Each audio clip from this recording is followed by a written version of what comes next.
more discussion of our virtual machine. Now we're going to do an output routine. Typically, most programmers create a separate subroutine with all of the output logic in it, meaning wrongs that the result is turning on and off an output bit, and then they put all the logic specifically for that output, just turning it on and off in either manual or auto mode into that wrong. And then from the other routine, the main routine or the sequence routine, comes the actual result, the logic that actually tells that bit to either go on or off. But it makes it easier to troubleshoot because you go to one routine, you can find the output that you're looking for, and then work your way backwards with either search or with cross-reference to find the logic that's actually controlling that part of the sequence. As you can see here, looking over at our main program, we now have 5 routines. The main routine, the barcode reader. We'll open up the barcode reader. You see that's not changed. When we get a barcode trigger, we're pushing a value greater than 5,000 into part number, which we clear. So that is not changed. The main routine is going to change. Cylinders will not change. We've got outputs and sensors. And we move some logic around. Keep in mind that we've got something called sensors. Well, I'll just double click and open that.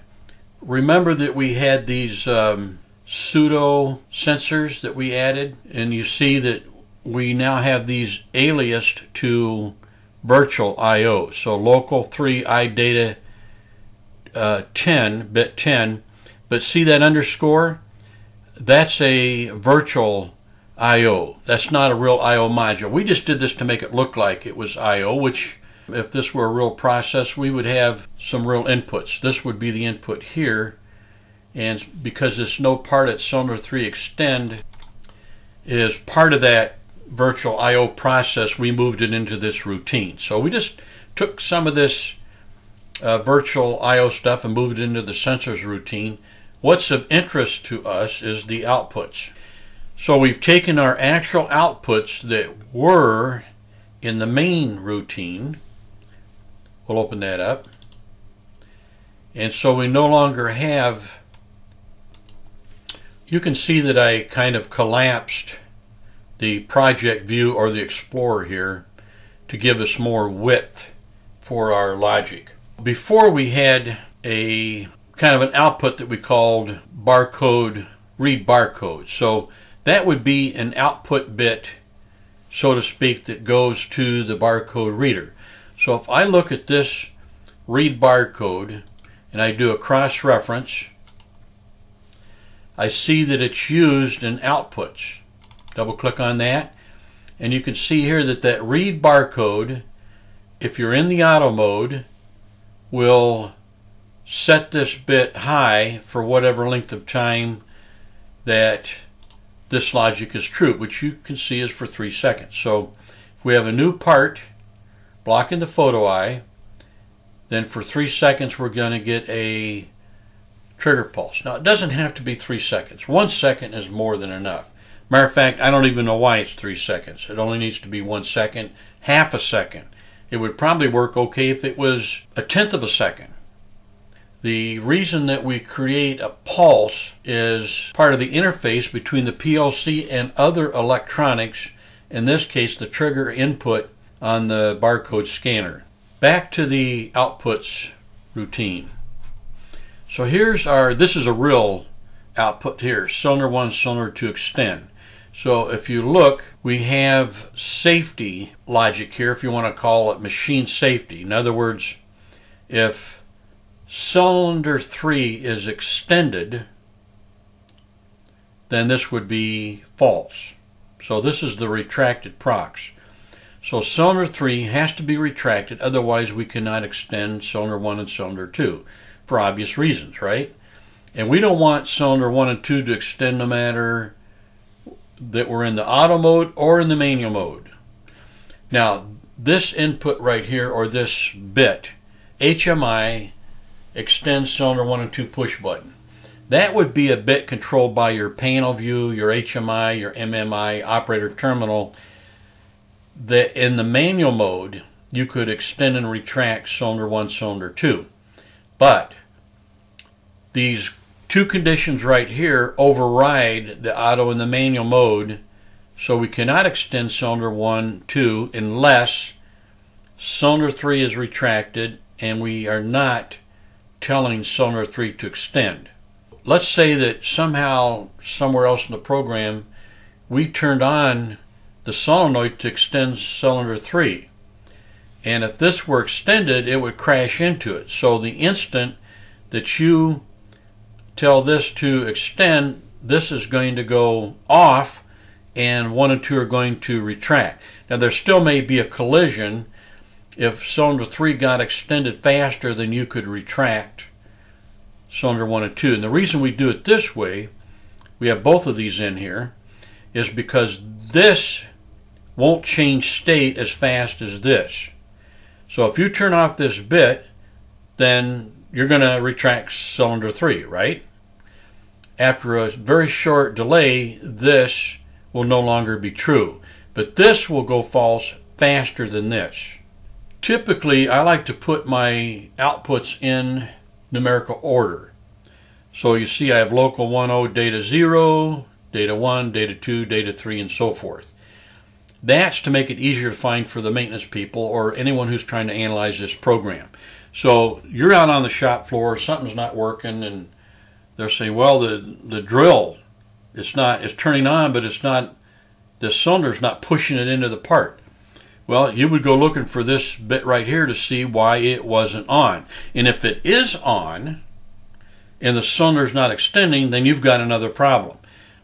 But the starting point is always the outputs. Because typically when you walk up to a machine and you say, all right, what's going on? The operator tells you what it's not doing. In other words, you walk up and say, what's wrong with it? They say, well, it's not finishing the part. Well, what's it not doing? Well, it's not drilling a hole in the part. So you look at it and you see that the solenoid, well, you see the cylinder didn't extend. Well, you can do several things here before you go get your laptop and plug in. First of all, you can look at the LED on the controller I/O module to see if this bit is turned on. In other words, there's an LED that will light up. Now, if this was a 1400 or 1000 or Micrologics, some of them have LEDs, some of them have a LCD display, and you can put it into I/O display and you can look to see if it's getting turned on. Now, just because the controller says it turned it on doesn't mean you've got voltage actually going out there to the solenoid. So the next step would be to go out to the valve bank, the valve manifold, and if you've got the good solenoid valves, they have a little LED or light on them to show you if they're energized. If that LED is off, then you can assume that if the LED on the controller is on, but the LED on the solenoid valve is off, then you got a problem in between. So then you go get your meter, you throw your meter on that output terminal, and you see there's voltage there. Okay, so the voltage is leaving the controller. Now you've got to go out to the valve and see why it's not turning on the solenoid.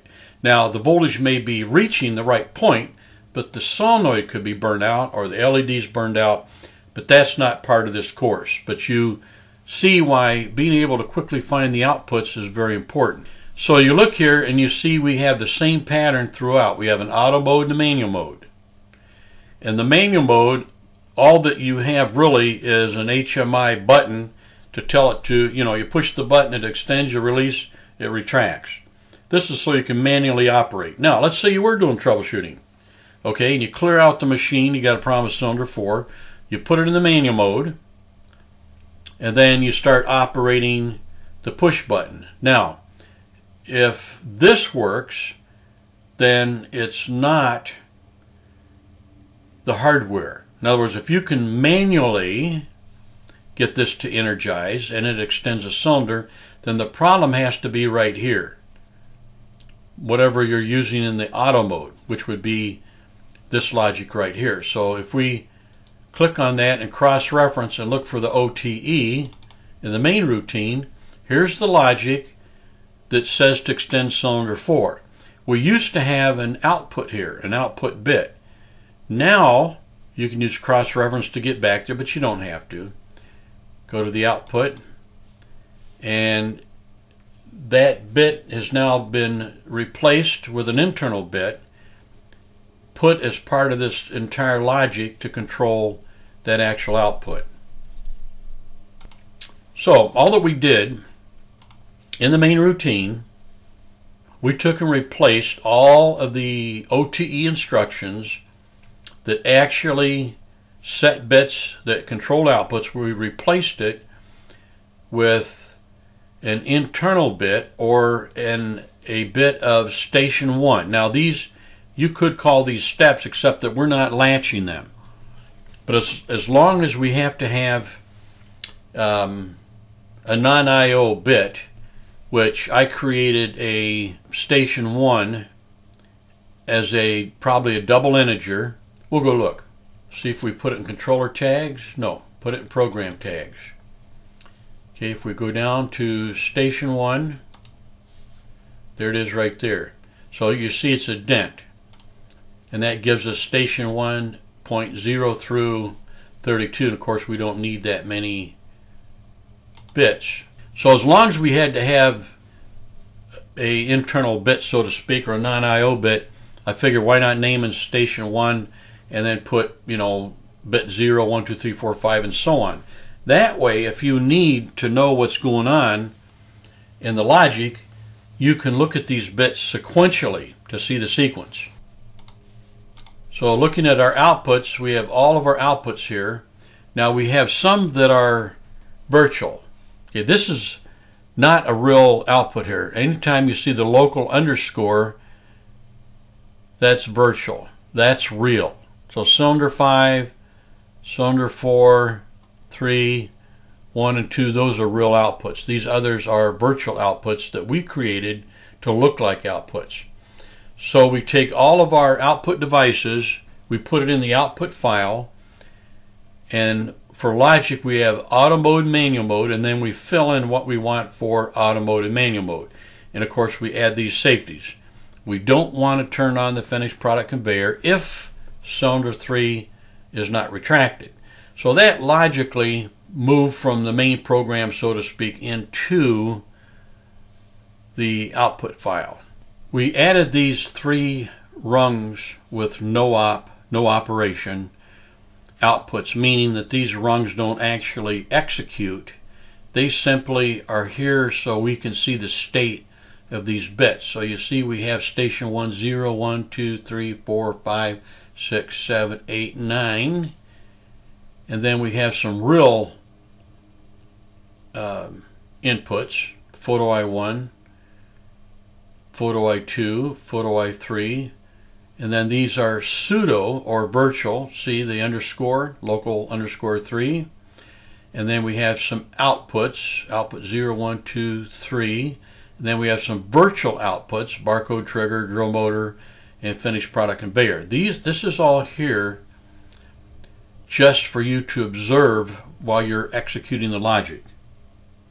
So to run this, we would push the reset button to clear. In this case, all that we're clearing are any of these virtual outputs.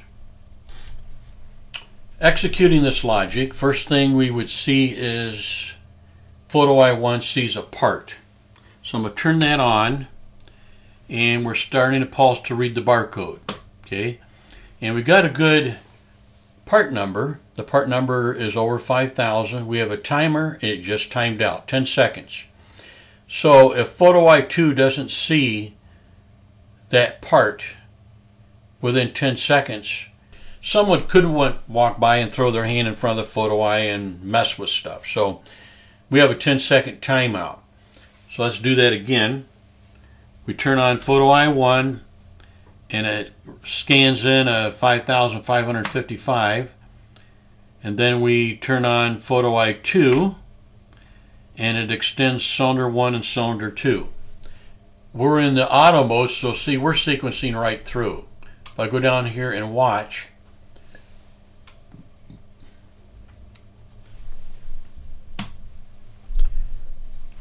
finished product conveyor is running, cylinder 5 is extended. We have a part at cylinder 3 end of stroke, so I've extended this, and this is still running because we haven't declared that it reached stop number 2. So if I turn on photo I3, now you see the finished product conveyor stops, and we show a part that's setting in front of the stop at cylinder 5. So we have one part in the system. If we put another part in the system, we would turn on photo I1 and photo I2 and extend cylinder 1, cylinder 2, energize the drill motor, and you'll see that extend cylinder 4, retract cylinder 4. Once it's retracted, we extend cylinder 3, and then we retract cylinder 3, but we don't go any further, simply because we can't run the finished product conveyor because we have a part sitting in front of photo I3. So right now we have a part sitting in front of photo I3, and we have one at the end of stroke for cylinder 3. So now we can run in another part, turn on photo I1, turn on photo I2,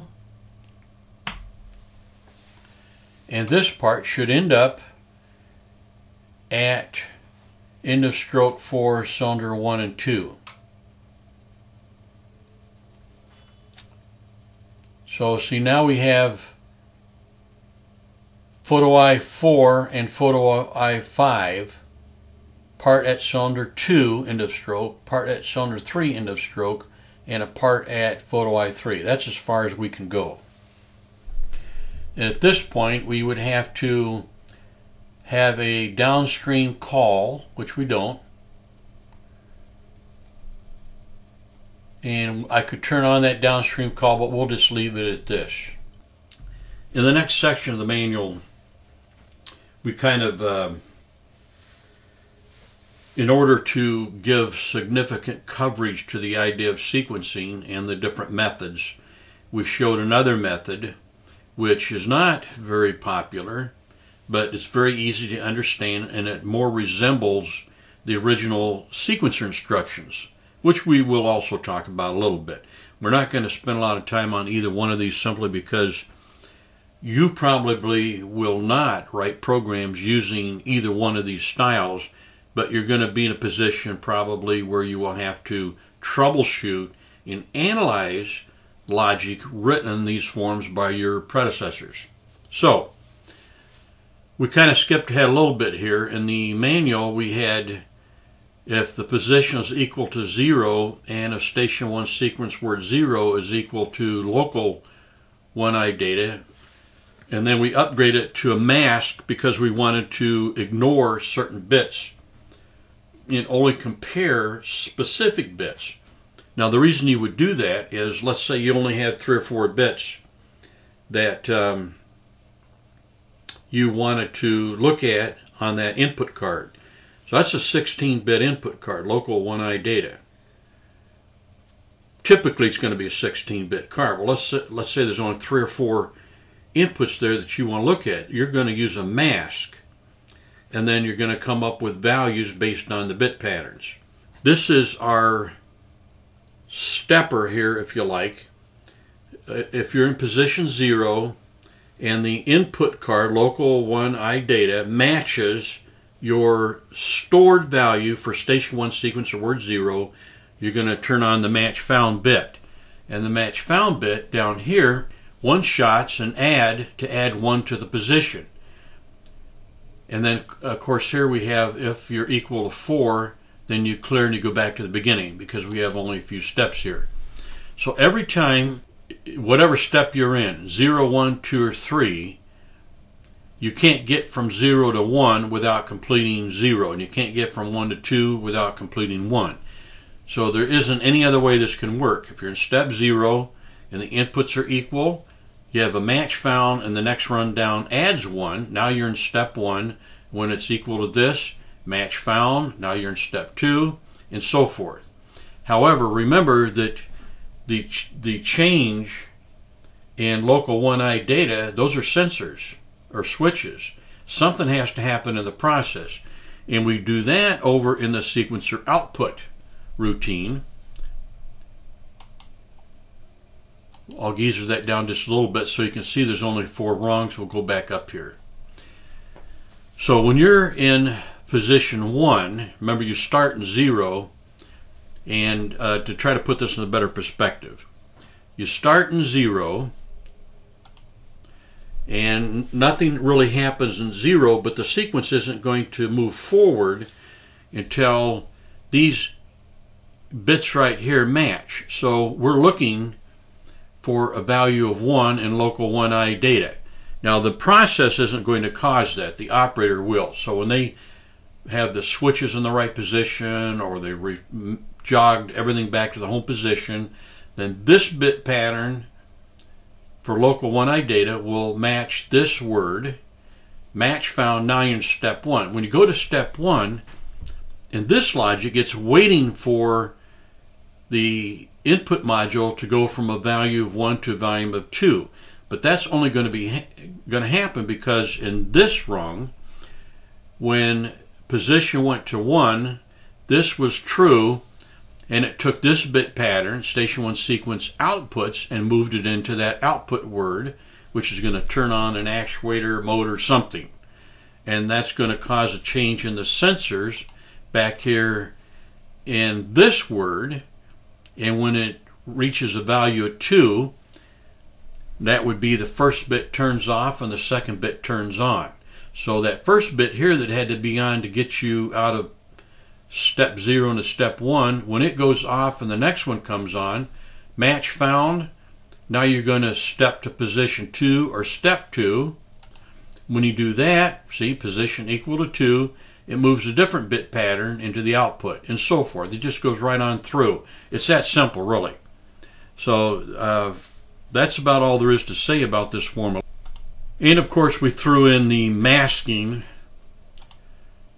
simply because in our little projects we control everything. So we really didn't have to mask to compare the source and the compare value of local 1I data. We did not need to use a mask because we don't have logic turning on any of the bits.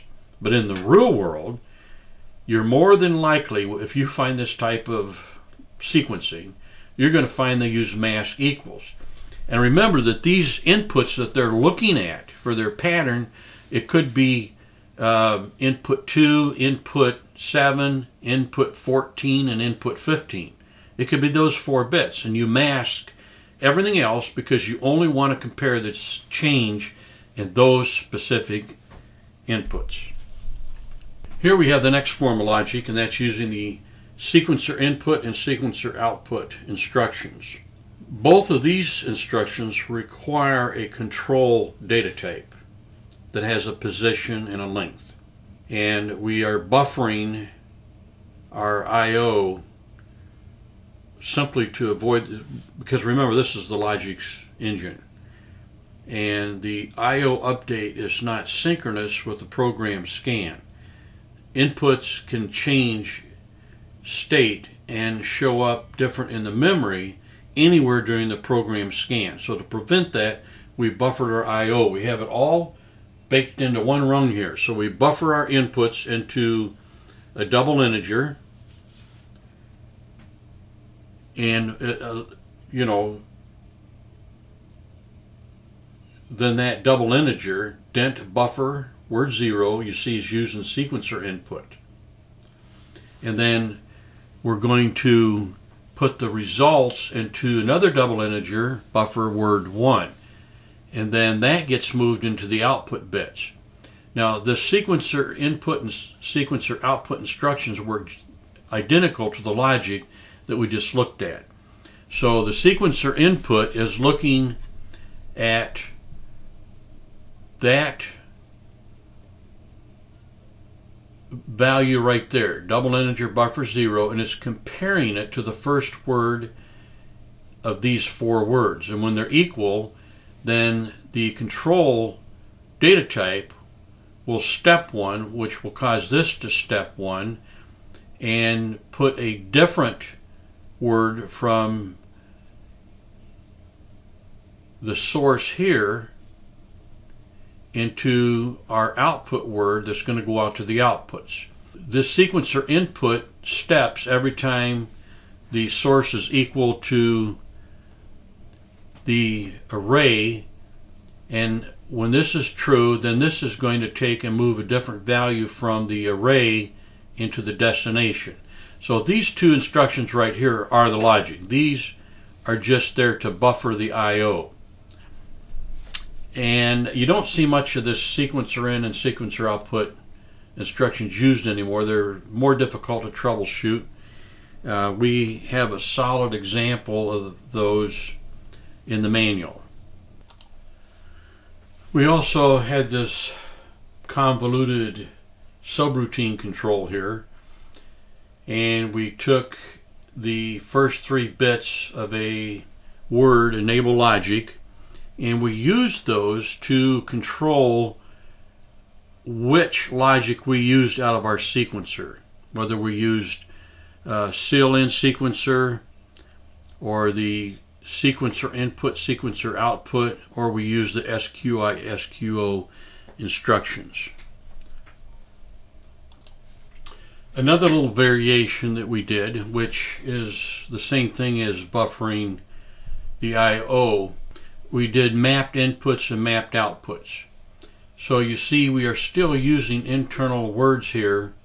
So our source, as we're looking at station 1 inputs image, which is the result of this logic, and then we're moving the results to station 1 outputs image, which in this routine, we could go to that routine, mapped outputs, and you see that we're using those bits to actually control the outputs. And that pretty much wraps it up for the manual. I realized that we did a little skimpy discussion on that last section, and we've actually removed that section from some of the newer manuals because it just wasn't very popular. However, I wanted to include just enough discussion so if you run into the sequencer input, sequencer output instructions, and there's also a SQL, sequencer load instruction, if you run into these instructions, you have at least heard a little discussion on them. I would strongly advise against using them when you're writing code. They're very difficult to troubleshoot, and if you want to add a step, it is very problematic, because remember that you're working with an array of words, and if each word in the array is a bit pattern for a step, and you've got 17 steps in your sequence, and you want to add a step between step 4 and step 5, you got to move 5 through 17 down 1 word to put in the new word. So it's very cumbersome. Strongly recommend against using the sequencer instructions. Thank you.